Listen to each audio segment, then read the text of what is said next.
to the money. FX. Turn that shit out.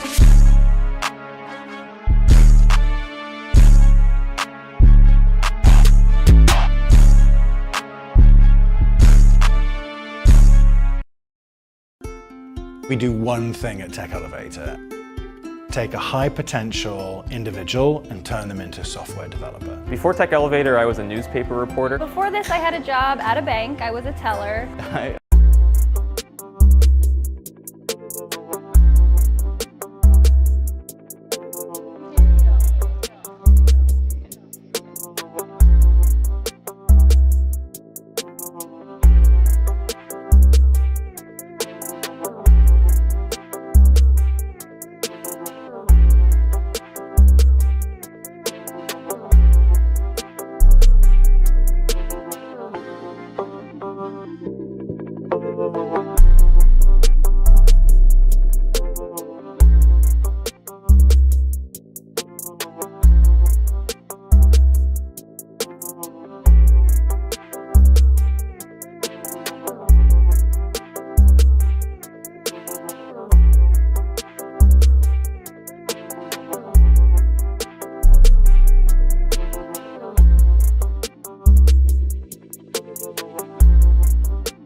was just playing, man, you feel me? Niggas keep on asking for the beat. I told him Ant did it.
I used to rebuild my week from scratch every single Sunday, just for it to fall apart by Tuesday. You're not bad at time management. You're just managing time with 6 disconnected tools.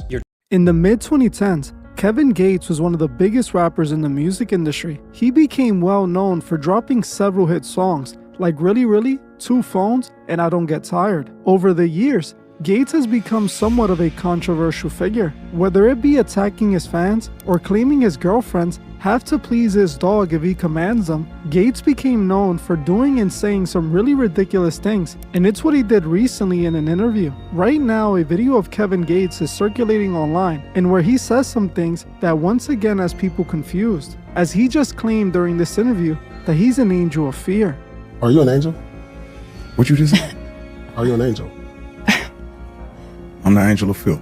Now, if you have seen any of my past videos on Kevin Gates, you will see that there is a lot of evidence out there that Kevin Gates is into some really dark things. Hey guys, I hope all is well. Welcome back to The Truth Is, where I drop new videos exposing the truth weekly. In today's episode, we will be talking about Kevin Gates' strange interview with Paul Pierce. Let's get right into it.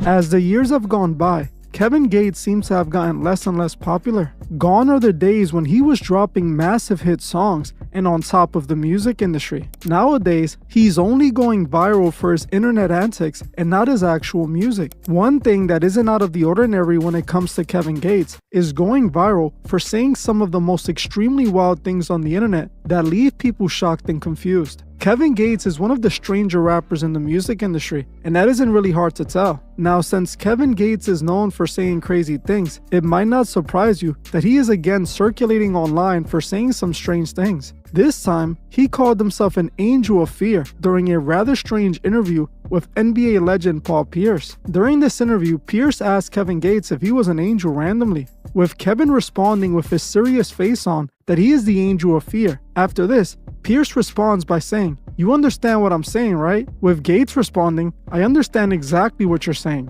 Then getting up and giving him a handshake. place myself. But that's physically.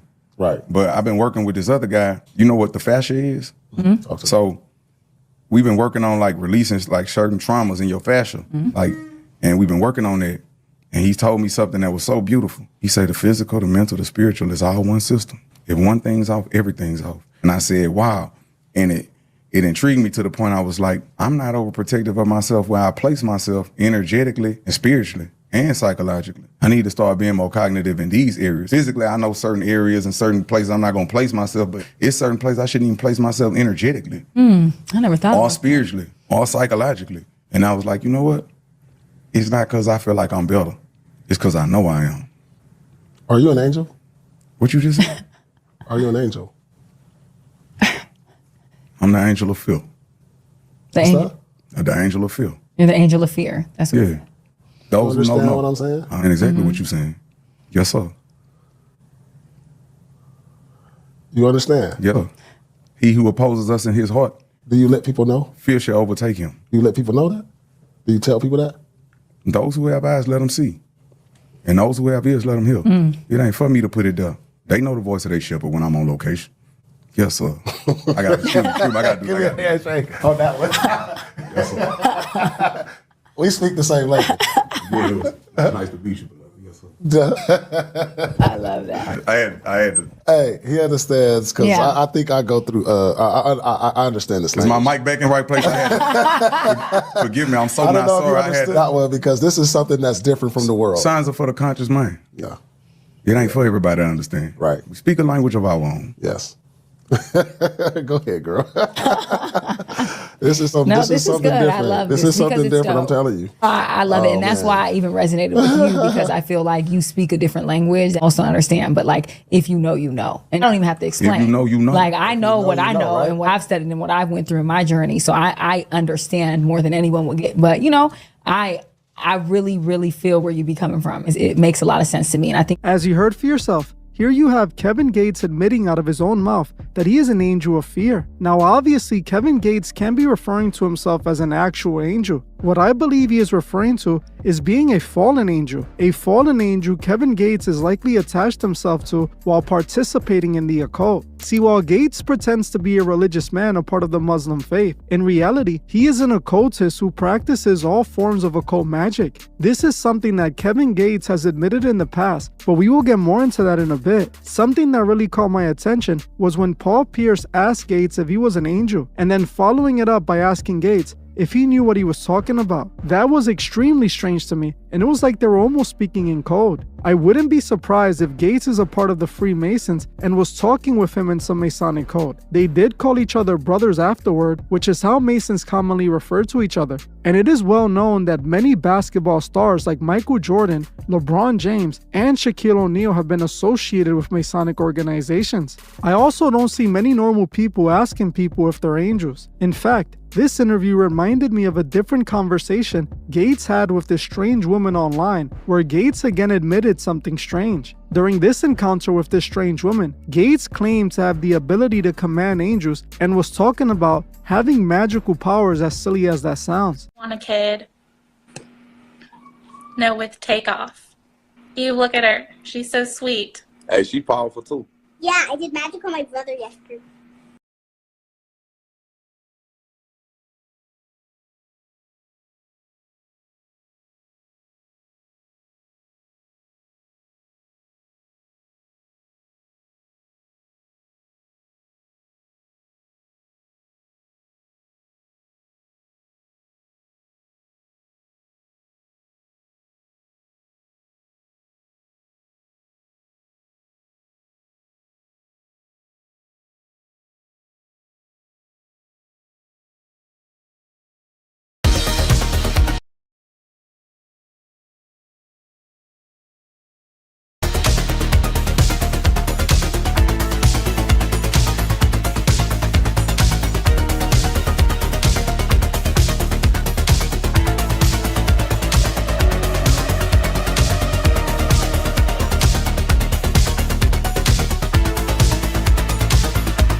You're a Christian. You say that. I haven't claimed that. Oh, what is this? Is this Christians versus atheists? Don't be a smartass. Either you're a Christian or you're not. Which one is it? You're really quite something, you are. Aren't I? But you're really quite nothing.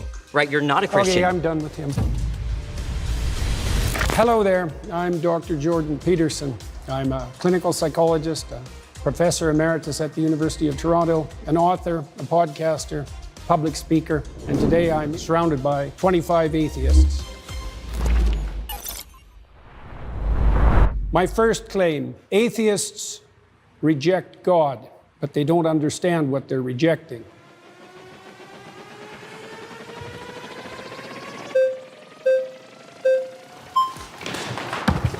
Good afternoon, Dr. Peterson. How you doing? So this claim here that atheists don't know what they're rejecting. My background is in studying to become a traditional Catholic priest, daily mass, daily rosary, going on long retreats, deep into the magisterium and biblical hermeneutics, like I was thoroughly in it. And it seems like I do know what I'm missing. Is there something that I missed over years of study, both this issue formally and living out religion so deeply? Well, you obviously feel that you missed something when you were practicing for the priesthood. Your aim was off then. So there's always the possibility that it's still off now. What was off about my aim in the first place? I don't know. That might take a long time to figure out. Well, then it seems kind of like this no true Scotsman type of fallacy in which you're the arbiter of people's aims and how they understand those aims to be. How is it that you can claim that people don't know something that you know about their life despite not having met them? Well, it's obviously a generic claim, just like the atheist claim that there's no God is a generic claim. In your case, it would have to be specified more, and I'm not claiming to understand what was going on in your mind, but my experience with atheists is twofold, is that they have a very reductive notion of what constitutes God, let's say in the Judeo-Christian tradition, and they've often been hurt by someone who was religious or by the religious enterprise or perhaps by God himself, so to speak, and that's left them with an animus. But I think that you have a reductive view of what atheism is. You've defined religion so broadly to include any sort of having aim in life, any sort of cultural archetypes or having a metaphorical substrate. And atheism to you is a very specific type of like three people in the world that are these Raskolnikov type of, they want to get away with a perfect murder. It seems like you have the reductive view of what an atheist is. Well, let's start with your claim. How do you define the God that you're rejecting? Like, what is God to you? You studied in the church, you found that unsatisfactory. How would you characterize what you rejected? I think the average Christian believer, when they say that they're Christian and they believe, they mean some sort of God that is all-powerful, all-perfect, is somehow involved in the matters of this world, and that we look to them through wisdom and with the Logos incarnate in Christ. And it also seems like you don't believe in religion in the way that the average Christian says that they believe in religion. And there are as many gods out there as there are believers, because everybody has mutually exclusive and different views of what God is. So it seems well, like... if everybody had mutually exclusive views of what God is, no one could speak to each other. The mere fact of communication presumes a commonality of assumption and definition. And it's certainly not the case that I regard any archetypal manifestation whatsoever as equally religious. So that's not a real claim. Let me give you an example. For example, there's a sub-narrative in the story of Moses where Moses is rewarded with a glimpse of God. Okay, and that's one of the ways that God is characterized in the Old Testament stories. Yes. Now, Moses is a faithful servant of God and a good man. At least that's the case within the confines of the story. One possible interpretation. It's the case within the confines of the story, obviously. Well, not obviously. When we look at the Bible can't precisely say anything because there are so many different exegetical and hermeneutic views of this particular book, and that everybody has everybody has disagreed historically on, it seems like, even the most benign detail about a book this big. And it seems like you can only say that the Bible says something if you first presuppose that it's univocal. So your claim essentially is that Moses in the Old Testament plays the role of a villain or is irrelevant? Because the alternative claim is that he's good. I'm saying that we can't know, because we can't talk to those authors. If you are going to start with the presupposition that there's nothing I can say about any of these stories that you're not going to disagree with from the perspective that there are multiple potential competing claims, then I can't speak with you. So we also have a short time here, so I want to get to the core of what you're arguing here, and I'd love if we could... The core of what I'm arguing is that atheists reject God. but they don't understand what they're rejecting. So I'm trying to Yes. give you an example of what's being rejected and its complexity. Okay, so God rewards Moses with a glimpse of the divine. So this is a definition of the God that atheists are hypothetically rejecting. A possible one. I said Yeah. I didn't say the. I know. said a. That is possible, yes. Hi, we're Charity Water. If we lost you at Charity, we get it. Give us a moment to change your mind. Okay. So despite the fact that Moses is a stellar character and he's had a long and difficult life and can withstand a lot of difficulty and travail, God puts him between two cliffs. So he can just see a crack of what's in front of him. And when God walks by, he allows him to see his back. Okay, so the implication of that story is that the divine is fundamentally unknowable. It's a pinnacle experience, and that people in their finitude have to be shielded from a comprehensive vision of the basis of reality. Well, that's not the God that's defined in that manner, right? It's not a simple personification. It's not a simple old man in the sky. It's something that in its essence is unknowable and overwhelming. And that isn't, in my experience, the God that's defined by atheists who are attempting to undermine the story. I mean, it's the same claim, for example, that you're a finite creature and that you face something that in the final analysis is unknowable, and that you have to establish a relationship with it regardless of your inability to perceive or even withstand perceiving the whole. Okay, is there a problem with that? I mean, the problem is that when we look at, famously, when you've been asked, do you believe in God, the question becomes, what do we mean by God? And in the Bible, it's not even clear the biblical authors know what God is, because Yahweh has historically emerged from an early storm god, a deity that doesn't exhaust the category of deity, and that has changed over the Old Testament. Does God have physicality? Does God not have physicality? It seems like, yes, if you define religion to mean anybody that has an aim, anybody that looks at the unknown, anybody who wants to go from chaos to order is inherently religious, then yes. But also in the same way, I could define atheist as somebody who doesn't dogmatically believe in a religion, or somebody who doesn't regularly attend religious services or belong to a denomination. To help especially the audience kind of like boil this down, there was a lot of words there. That the central claim is that we exist somewhere between the finite and the infinite. A central claim. A central claim is that we exist somewhere between the finite and the infinite. No, Is that? I said that we were finite and we had to establish a relationship with the infinite. Yeah, then in that case, then we're all religious, but then I can do the same thing and define one particular element of atheism. It seems like we both have a reductive view of what the other side looks like, to the point where a conversation seems incoherent, and not just incoherent, but not in the way that the average Christian understands Christianity to be. Do you have a problem Let's with... pause there. Sorry, you've been voted out by Awesome. the majority.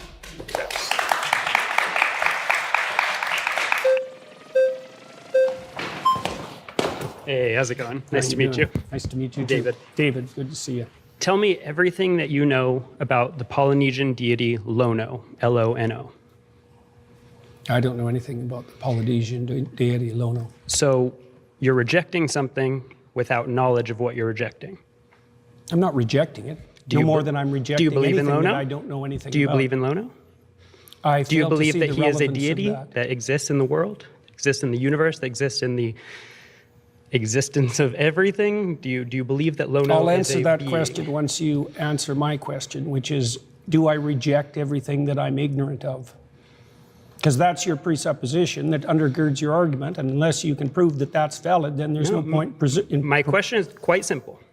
Yeah, but that doesn't Do mean you it's believe- formulated accurately. Do you believe that Lono exists? Yes or no? I'm not going to answer that question for the reasons I just described. You already insisted that if I reject something, that if I'm ignorant of something, I reject it. Do you think that everyone in the world has to know everything simultaneously for that to be valid and true?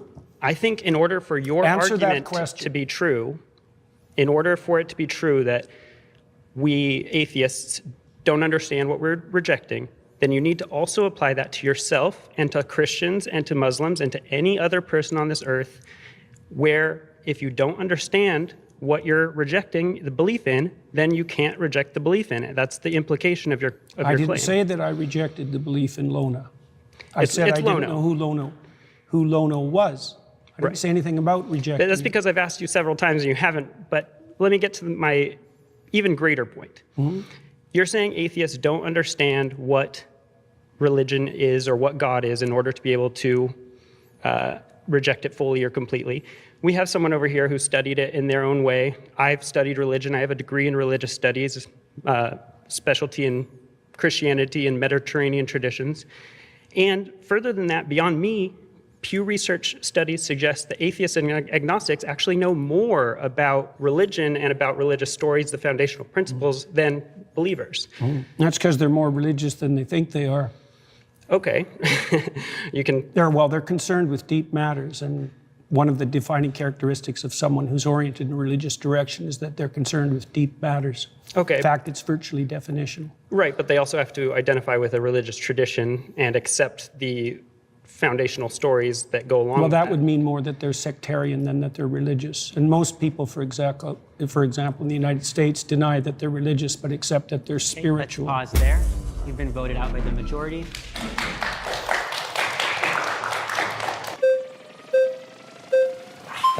Aha! Hi, nice to meet you. How are you doing? Good, how What's are you? your name? I'm Greg, nice to meet you. Greg. Okay, so I feel like you're getting at this idea of polysemy, where we have multiple related meanings for a word, right? Like, for example, a famous painting can be emotionally moving in that it changes my emotional state. And when I was on the highway coming here to the studio, I was physically moving, I was changing my position. If I said, I believe the Mona Lisa is very moving, and you said, you don't really understand what you're saying, it's nailed to the wall, I would say that you're the one who doesn't understand what I'm saying, not the other way around. And the way that relates to this is there are many concepts of God, and I'll admit, I find a lot of what you say about that interesting. I'm familiar with it. The idea of this kind of Jungian hierarchical thing, or as a metaphor or a symbol, or the kind of, atheist, materialist, literalist idea of a agentic, omnipotent, omniscient being that intervenes in reality, right? So when I'm saying that I reject the concept of God, I'm aware of these other definitions of God, but I think that when we use words, we tend to only imply one meaning at a time. So the same way that I would say the Mona Lisa is moving emotionally, but I would not say it's moving physically. I would say I reject the concept of God in this very literal way. But what literal way? The way that God is this omniscient, omnipotent, agentic, supernatural being that sent his son down and has, caused miracles and all these things like that. The idea of God is Do you think that there's an underlying unity of things? Could you explain that question? Well, scientists, for example, believe that science unifies in a comprehensive theory. Do you, yes, no, or that there are multiple competing truths? Those are the options. Either things unify or there are multiple competing truths. I know that, for example, like in physics, people are looking for like a theory of everything. And why do you think they're doing that? It's interesting, it's helpful. But they also believe that there's an underlying unity to things. In a sense, yeah, like the material world and time and space are probably governed by universal laws and principles? Partly that, yes, yes, but that the same thing might extend to a broader domain that would include imagination and value. Could you help me connect that to the prompt? Well, I'm trying to define God, the God that I don't think atheists do a very good job of defining. Here's another question for you. What do you think guides you in your determination of whether or not what you're saying to me is true? Can we go back? Can we stay on what we were talking about? We are.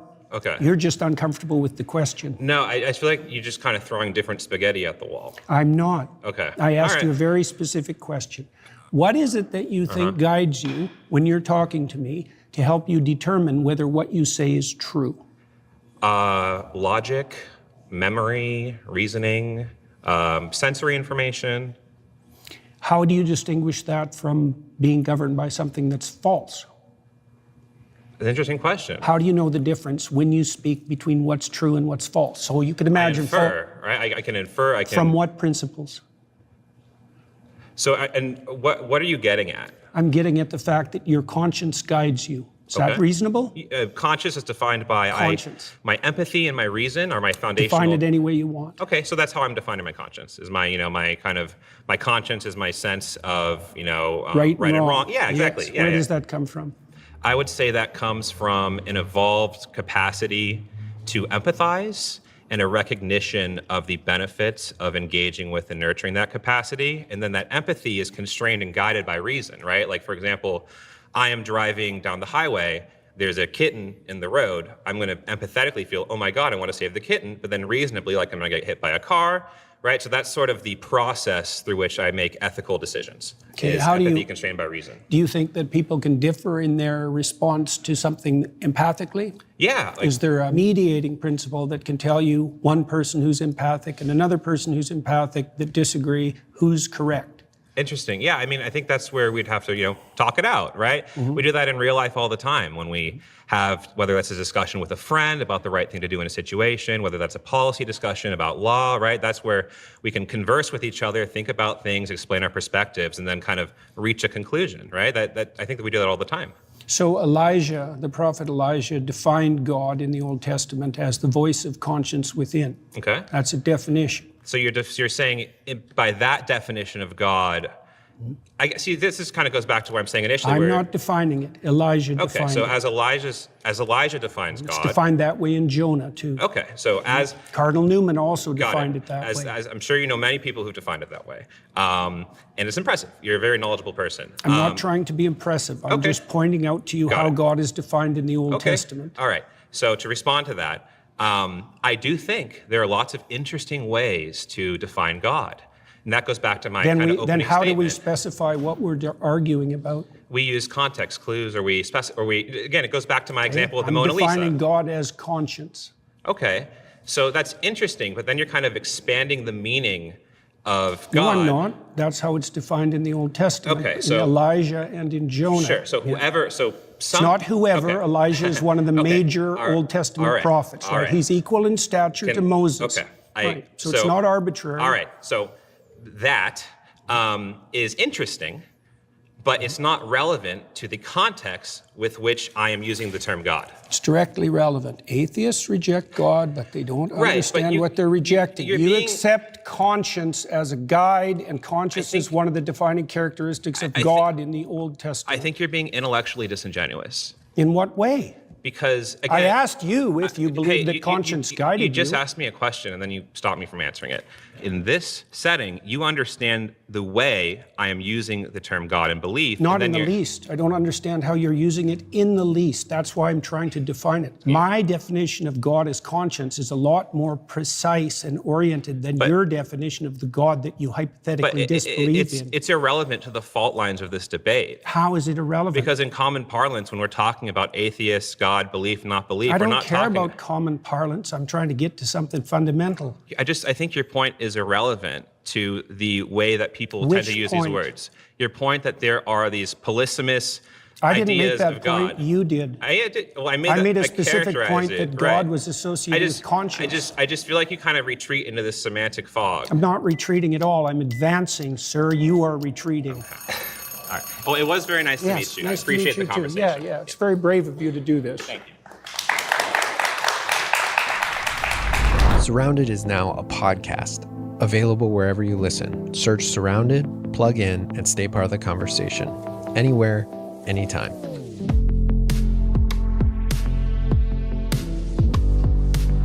My next claim is that morality and purpose cannot be found within science.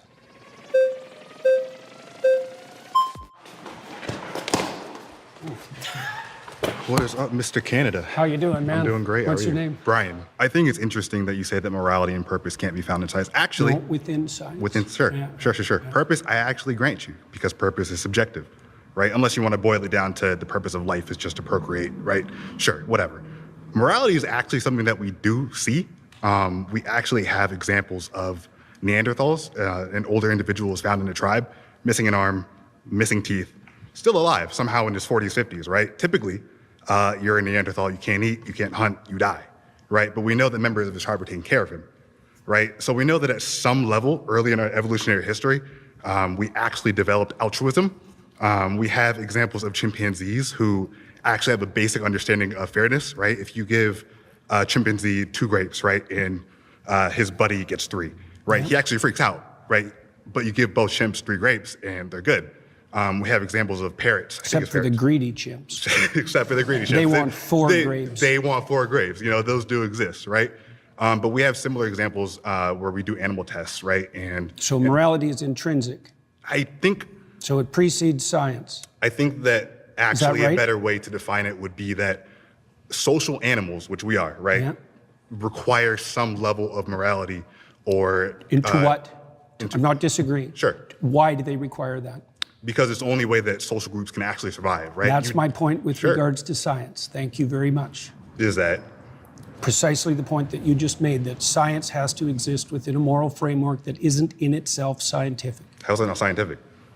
Well, because it's not derived from the scientific process, as you just indicated. It doesn't need to derive from the scientific process. It's the fact that we are social animals and we need that to exist as a group. I right? agree, but you pointed to the morality of Neanderthals, to the morality of chimpanzees.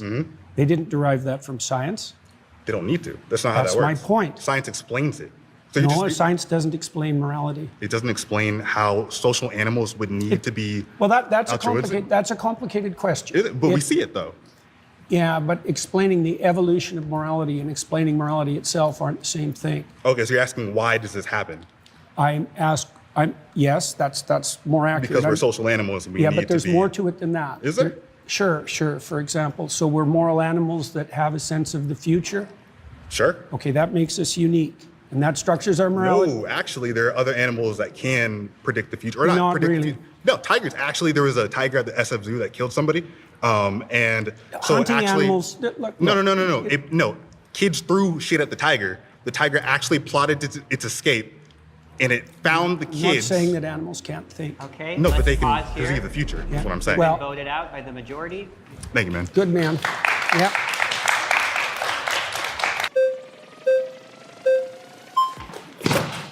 Jordan Peterson, how you doing? How you doing, man? My name's Luke. Nice to meet you. Good to see you, Luke. So your claim that morality and purpose can only be found in science is a little shaky because I think that your claim is really being framed to be morality and purpose can only be found in religion. Is that how you're kind of framing it? I would say that the domain of religion is the domain of morality and purpose. Yes, exactly. Okay. And also that science is actually structured, at least in part technically, to eliminate such considerations from its purview a priori. Okay. Right? That's why we define science as value-free. Mm-hmm. But that has to be wrong because scientists have to prioritize their attention towards something before they can even engage in observation. Okay. And that act of prioritization of attention is a value-predicated act. And so I can continue. There's all sorts of things we have to assume about science before it can take place. Okay, so what I'm specifically pointing out here is about religion in particular, since you yourself are a Christian, right? People debate about that, and I generally don't discuss it publicly. Okay, I understand that. And me, myself, I am a former young earth creationist fundamentalist. Oh, yeah. Technically, to eliminate such considerations from its purview a priori. Okay. Right? That's why we define science as value-free. Mm-hmm. But that has to be wrong because scientists have to prioritize their attention towards something before they can even engage in observation. Okay. And that act of prioritization of attention is a value-predicated act. And so I can continue. There's all sorts of things we have to assume about science before it can take place. Okay, so what I'm specifically pointing out here is about religion in particular, since you yourself are a Christian, right? People debate about that, and I generally don't discuss it publicly. Okay, I understand that. And me, myself, I am a former young earth creationist fundamentalist. Oh, yeah. So I have experience in this. I used to run a TikTok channel directed about apologetics about the Bible, specifically in this type of facet with morality, evolution and such, and going back and forth with that. So in the Bible, it talks a lot about slavery, right?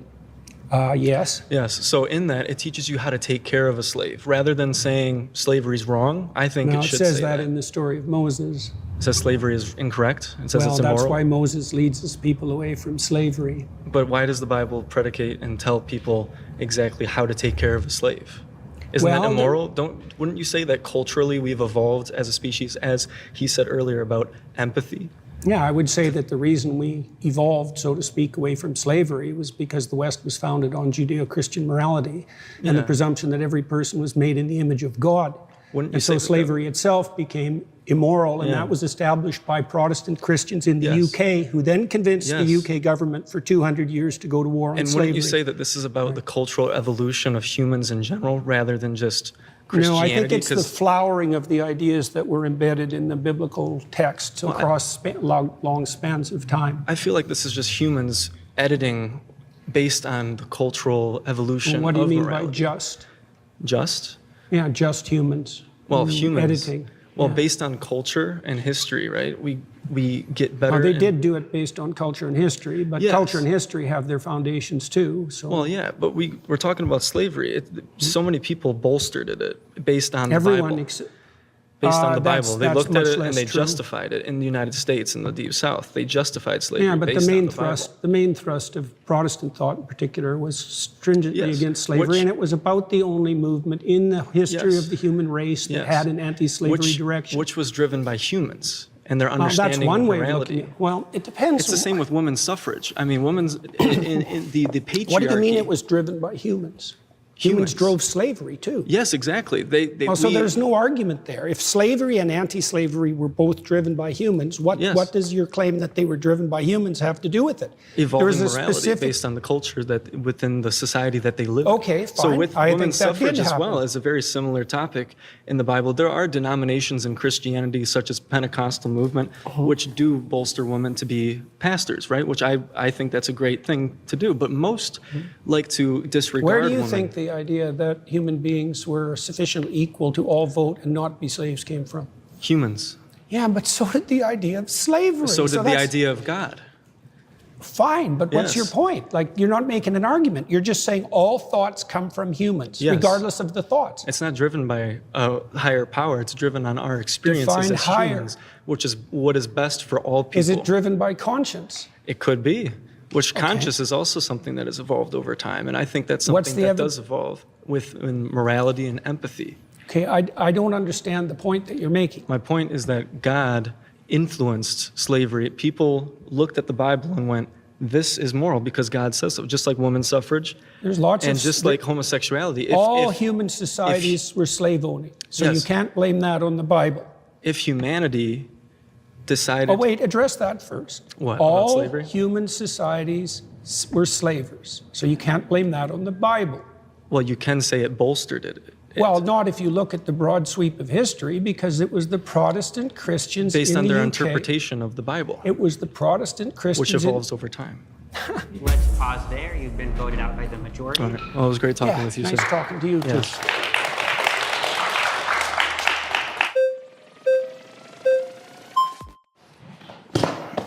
Dr. Peterson? Good to see you, man. Pleasure. What's your name? Brian. So the first thing I would like to say is I would like to engage in this discussion in a symbiotic manner. I would not like to engage where there is one clear winner and one clear loser. Emotions are activated and it ultimately comes about ego. So I'm just saying I'm really trying to understand your position, and I would just like you to really try to understand my position. Deal. Okay, sounds good. With that, if you're saying that morality and purpose cannot come from science, is the opposite of that true, that morality and purpose can only come from God? That's a way of defining it, yes. Okay. That's right, that's good. So I would say that with regard to the first claim, say, atheists don't understand what they're rejecting, because I would say by definition, God is the unity upon which moral claims are based. That's a definition, right? Okay, if there is a God, what is the purpose of life? Well, in the Christian tradition, the purpose of life is to engage in voluntary, upward, self-sacrifice so that the kingdom of heaven can be established on earth. So you're trying to make it to heaven and avoid hell? Yes, that's a good way of thinking about it. What is the purpose of heaven? Do you understand? Well, so here's the deal. At minimum, we can get it's into the an opposite infinite... of endless suffering. How about that? Okay, and so should we not try... As I would say, by definition... to understand my position. Deal. Okay. Nice talking to you, too.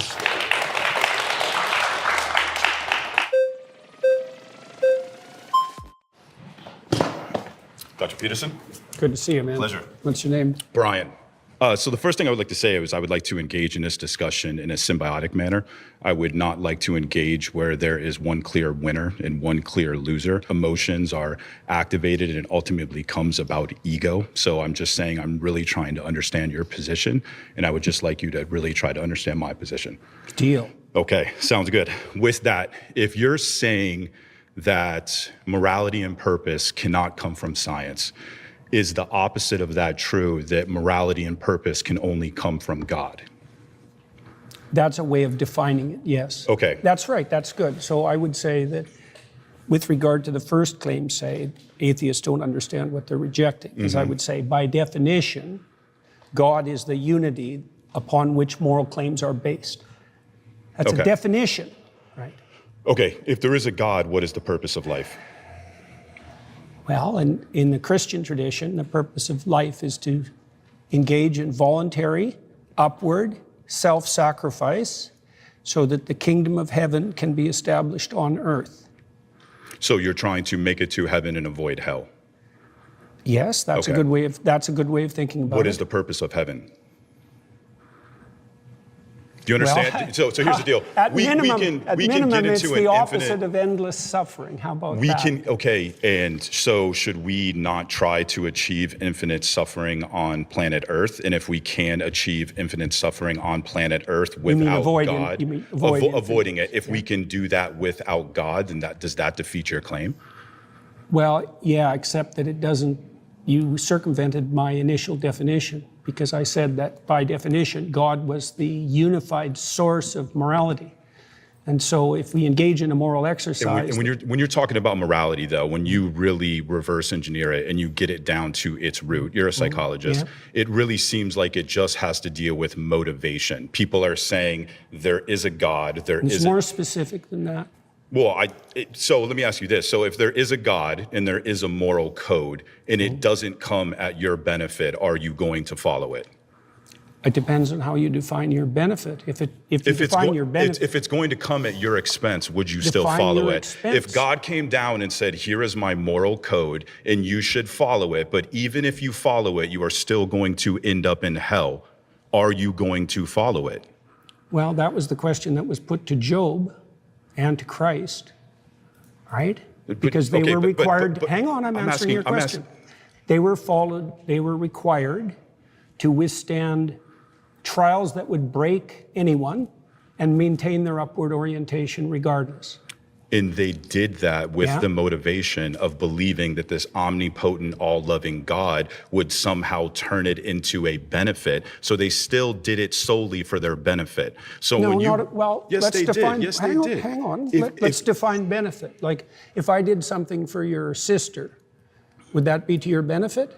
Like, how are you defining your benefit? Do you mean one of your whims gratified now? Or do you mean you and everyone you love and know over some reasonable span of time? So what do you mean by when you're talking about whims, I think you're talking about something that's more dopamine. When you're talking about morality, you're talking about something that's more serotonin and more ultimately satisfying. So you and I agree on a lot. I mean, when it comes to talking about how men should be masculine and things of that nature, you and I are 100% in agreement. We just don't agree on the justification that God is the only thing that provides morality. It's not a justification, it's a definition. What's the difference then between a definition and a justification? I mean, it's ultimately psychologically the same thing. Well, we have to define what we're talking about before we can debate. Okay, well, right? so here's my position. So I said that God, among other things... I'm actually a non-theist. I'm not an atheist. I believe the human condition is one of uncertainty. And what that means is that I don't believe that you can conclude there is a God with certainty, and I don't believe that you can conclude that there is a God without in the same position. Now, with that, I don't care. I still wake up every day, and I have motivation to be a moral person. Define moral.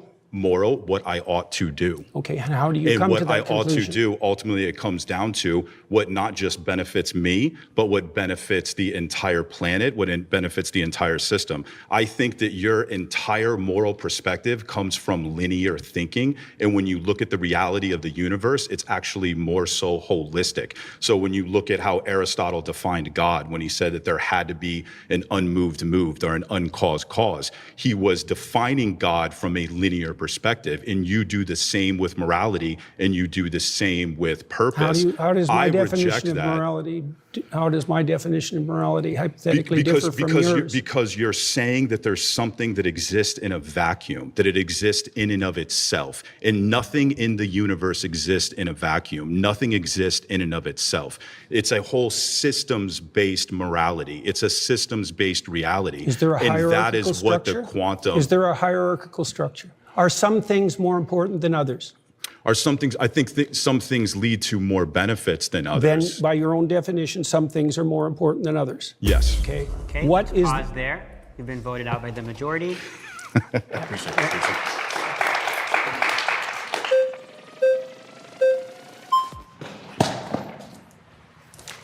How you doing? Nice to meet you. Nice to meet you. I guess since you said morality and purpose cannot be found in science, it would just depend on like what you're referencing. If you're saying a description of your psychological preferences would be considered within science, sure. But I don't think that you have to say that it comes from science in order to be like an atheist. As an agnostic atheist, I don't know if God exists and I don't believe that a God exists. And the only ones that I would really reject would be like the all-knowing, all-powerful, all-good, perfect notion of God that plenty of Christians like prescribe themselves. So I guess How is that relevant to this claim? you're basing a position of morality and purpose in some like notion of God that isn't the same type of notion of God that typical Christians would prescribe. Your notion of God is What typical Christians? Yeah, typically when I talk to Christians, they say that they believe in an all-knowing. How about Cardinal Newman, who defined God as conscience? He's a major influence on all of Catholic social theory. How about that Christian? Sure. So do you believe in the all-knowing, all-powerful, all-good notion of God? What do you mean by believe? Do you think it to be true? That's the circular definition. What do you mean How when is you that say you circular? believe? How is that circular? Because you added no content to the answer by substituting the word true and believe. I said you think it to be true. All right. So if What's you a believe something, you stake your life on it. What do you mean by that? You live for it and you die for it. That's what I mean by that. It isn't something that you say.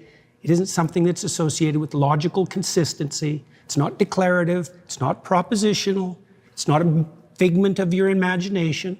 It's the presupposition of your attention and your action. And you're either fragmented, in which case you worship multiple gods, or there's some unity at the bottom of it that makes you an unstoppable force.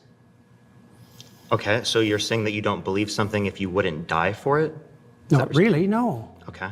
So then, How would you define belief? Something you say? Can I explain? Like, I could believe it is the case that this pen exists, but if someone like threatened my life, right, I would lie in order to be able to save my life, right? Like, I think you would do that too. You wouldn't lie to save your Don't be life? so sure. You wouldn't lie to save your life? How much do you know about me? I didn't lie to save my career. I didn't lie to save my clinical practice. Would you lie to like save your children, your mom, your dad? I don't think lying would save them.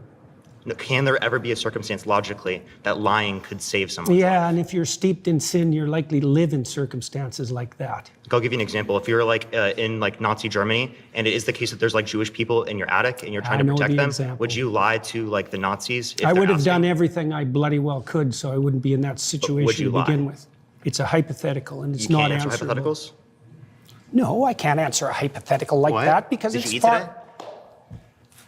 Look, Did you don't eat today? play games. I'm not playing a game. I'm just Yes, asking if you you ate are. it today. If you present me with an intractable moral choice that's stripped of context and you back me into a corner, you're playing game. I just told you Hypothetical? I would do everything that I could to make sure that I'm never in that situation. By the time you've got there, you've made so many mistakes that there's nothing you can do that isn't a sin. Being born in Nazi Germany and trying to protect people that you care about, like there could be a Jewish friend that you have and you want to protect them. I think you should have just them in give your up on attic. that line of questioning. Give up on just like trying to clarify your position? Because you I don't did like, are you like clarify. uncomfortable with me asking this question? It's just a basic hypothetical. Like I could ask you. It's just a basic Yeah, yeah. hypothetical Like, where you're, like you if you- put Jews' lives at stake in Nazi Germany. That's just a basic hypothetical. Obviously, you would lie in that scenario to save their life, but you're like not trying to answer this question for some reason. I just told you why. Are you anti-fascist? Like, so you're Why are anti-fascist? you asking that? I was just asking, just clarifying. But like, okay, again, you're not answering this hypothetical because you know it shows that you clearly would lie to save I'm someone's life. answering it in Obviously, a that's manner not you what truth don't is. find acceptable. Obviously, because I care about truth. I wouldn't be in that scenario. Obviously, right? Logically, because that's already happened. Like that's in the past. You don't have a time travel device. We're bringing this logical hypothetical up to show you that in some circumstances that do happen within the real world, you would lie to save people's lives. So your definition of truth isn't actually how we're typically using it. So what you're trying to do is you're trying to muddy the waters when I ask you, like, do you believe this? Do you think this to be true? So you don't actually have to answer the questions. And plenty of Christians don't like that because they clearly see that you don't really like want to be associated with Christianity. I can imagine that I was in a situation where the best I could do as a consequence of my previous mistakes was to tell the least amount of lie I could manage. But that would likely indicate that I had made all sorts of catastrophic errors on my way there. So you would lie to save someone's life. So again, you do believe it to be true in that circumstance, even though you like lied in that scenario. So not clearly without that's not the what you see to be true. context that I put it in. You were not willing to die for it. You were not willing to let other people die for it. So that's not what you see to be true then, seemingly. You're doing exactly what I said you were doing at the beginning of the conversation. You're generating an impossible, restricted, hypothetical with no precursors to back me into a corner. How is it possible? Is there something contradictory about it? Nice to meet you. Yeah, nice to meet you too. Great conversation. Yeah. My next claim is that everybody worships something, including atheists, even though they might not know it.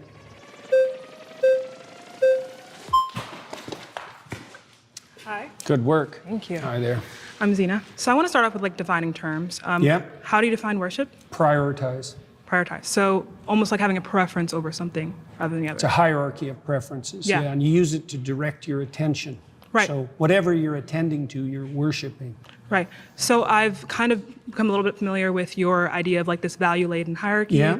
Right. And you kind of posit that at the bottom of this hierarchy, or you could call it top or bottom, I suppose. Right. At the bottom of this hierarchy, this foundational priority in your life is going to be considered God. That's Is that right. correct? Yes. Right. I'm trying to imagine a situation in which could there be that someone has a priority at their foundation that is different from someone else's? Oh, definitely. Right. So we can have different conceptions of God. That's why we fight.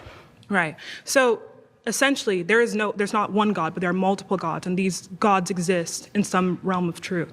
It's true that this person has one God and it exists. Yeah, probably better to think about it as multiple values, but that there's a hierarchy of values with something at the bottom. Right, but at the bottom is God, and That's a definition, yeah. Yeah, so at the bottom is God, and there can be multiple people with different conceptions of God, and they're each valid in being called God. So there are multiple gods that exist.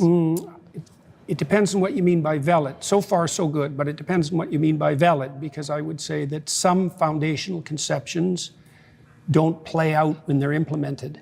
So if you put the wrong thing at the foundation, you end up in hell, for example. That's what happens in totalitarian states. Okay. Yeah? So you're saying... So they're not all equal. Like, all foundational principles are not equal, even though they might be equally foundational.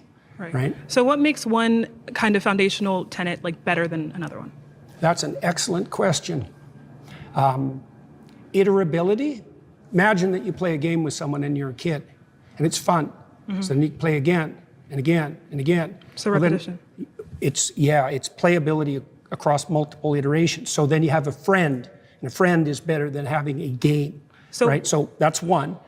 Breadth of application is another. So if it's just for me now, it's not as good as something that would be benefit to both of us across time. Right. So we're explaining like characteristics that can be applied to like these types of like foundational values. But why is it that this iterability makes it better, and what does better mean?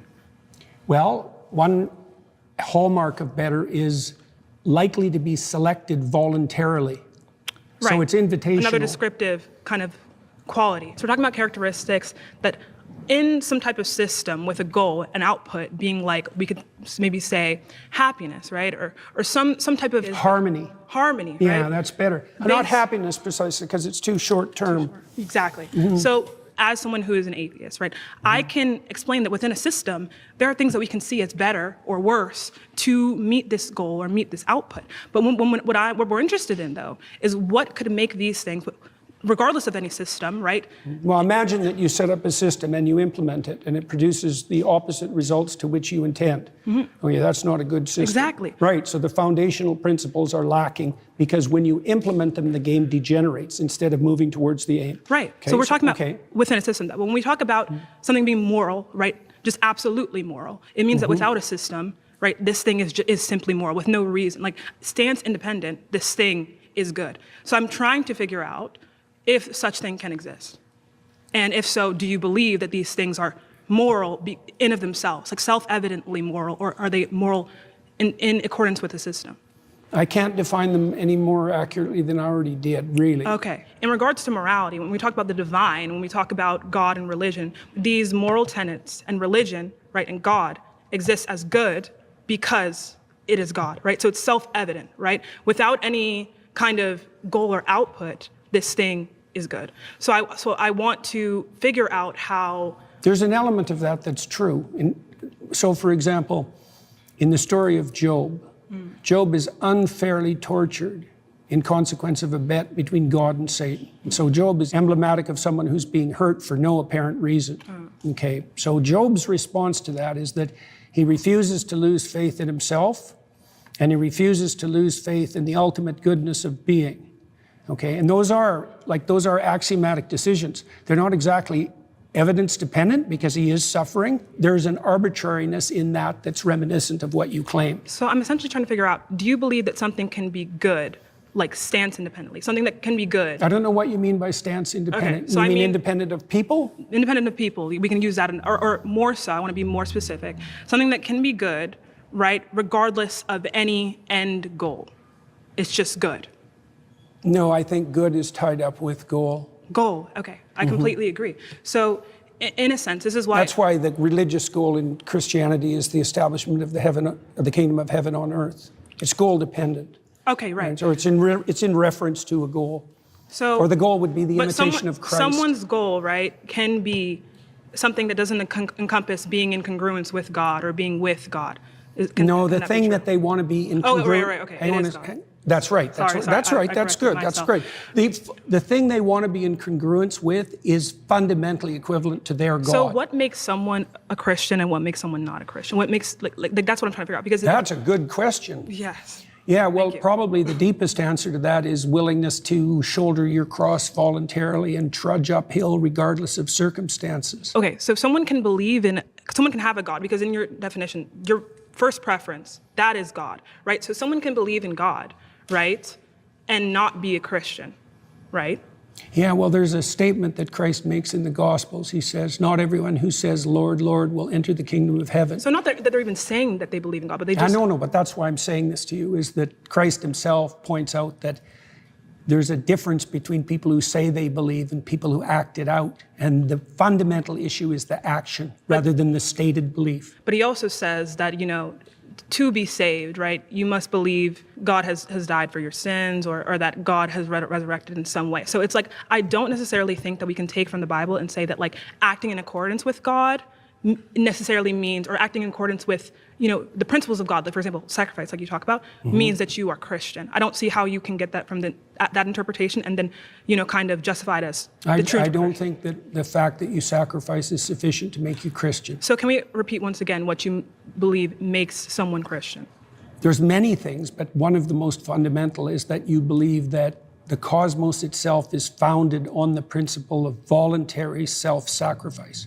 Best founded. Let me offer you a contrary example. So I could assume that power rules. And so that my assumption would be, if I can make you do it, I win.